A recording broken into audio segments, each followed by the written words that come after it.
ក្នុងវ័យសិក្សាស្នេហ៍បងក្នុងនាមសង្សារសំណប់ចិត្តអូនតាមបងសុខចិត្តកិច្ចសាលាพูดพ้อก็ហក់ម៉ាក់ប៉ាព្រោះតែអូនស្រឡាញ់បងទោះបីពីមុនបងធ្លាប់ខុសឆ្គងបោកប្រាំងចិត្តអូនលួចមានអ្នកថ្មីឲ្យអូនឈឺចាំក្រមគ្រាហារតីយ៉ាងណាក៏ដោយ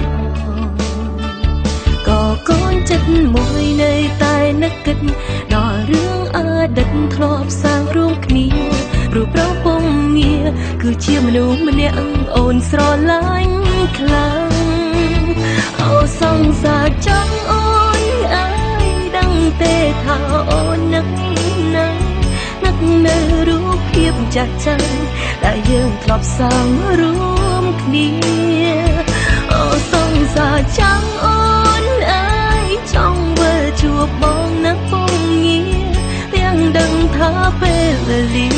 មិនអាចឲ្យយើងជួបគ្នាដោយគ្រាមុនឡើយ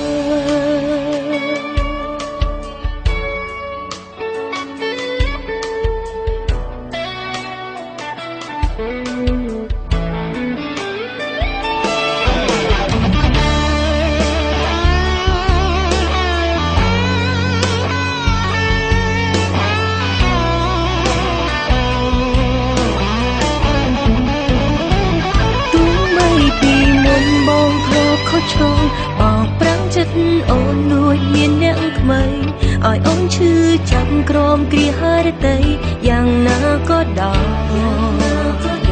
ក៏កូនចិត្តមួយនៅតែនឹកគិតដល់រឿងអតីតធ្លាប់សាងរួមគ្នាព្រោះប្រពងងារគឺជាមនុស្សម្នាក់អូនស្រឡាញ់ខ្លាំង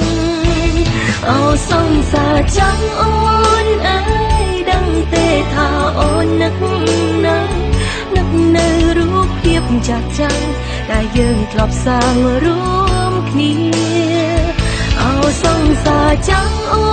នអើយចង់វិលជួបបងនៅពងងារទាំងដឹងថាពេលវេលា